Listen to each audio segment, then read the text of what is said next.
নমস্কার বন্ধুরা, কেমন আছো তোমরা? আশা করি ভালোই আছো, আমিও ভালো আছি। আজকে আমি আলুর মাঠে যাচ্ছি, আলুতে জল দিয়েছি, আলু জমিতে তা দেখতে যাচ্ছি। দেখো পুকুরের পাড় দিয়ে যাচ্ছি,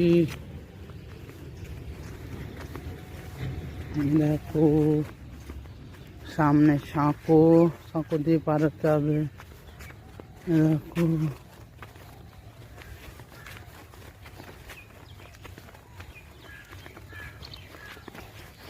ভাঙা সাঁকো, একটু এ দেখো এরা এগুলো রয়েছে বলে গাছ বেরিয়ে যাচ্ছে।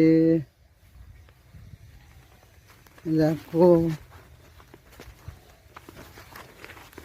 এটাতে গাছ বেরোয়নি, এটাতে জল দিয়েছে, এটাতে জল দেয়নি।